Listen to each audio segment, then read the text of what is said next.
Then one of the judges of the city stood forth and said, "Speak to us of crime and punishment."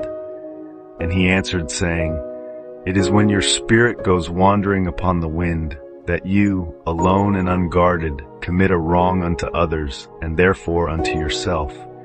And for that wrong committed must you knock and wait a while, unheeded, at the gate of the blessed. Like the ocean is your God self, it remains forever undefiled, and like the ether it lifts but the winged. Even like the sun is your God self, it knows not the ways of the mole, nor seeks it the holes of the serpent.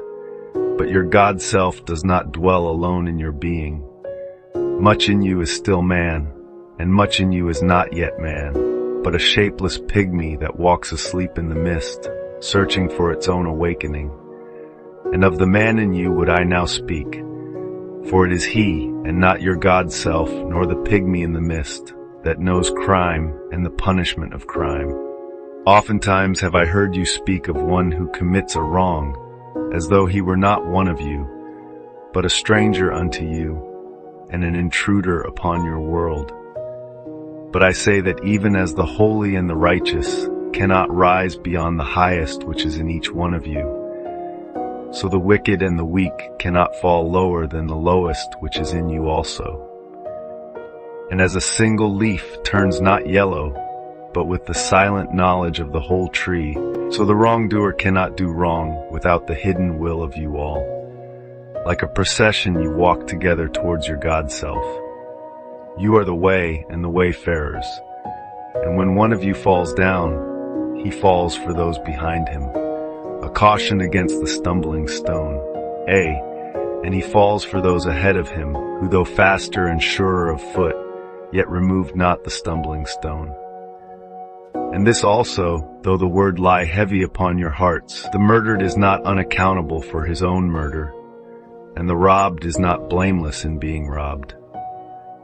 The righteous is not innocent of the deeds of the wicked, and the white-handed is not clean in the doings of the felon.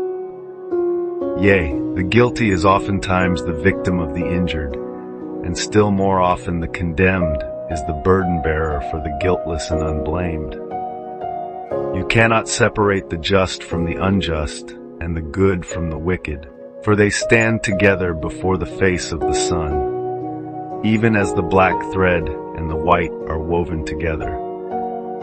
And when the black thread breaks, the weaver shall look into the whole cloth, and he shall examine the loom also. If any of you would bring judgment upon the unfaithful wife, let him also weight the heart of her husband in scales, and measure his soul with measurements. And let him who would lash the offender look unto the spirit of the offended. And if any of you would punish in the name of righteousness, and lay the axe unto the evil tree, let him see to its roots. And verily he will find the roots of the good and the bad, the fruitful and the fruitless, all entwined together in the silent heart of the earth.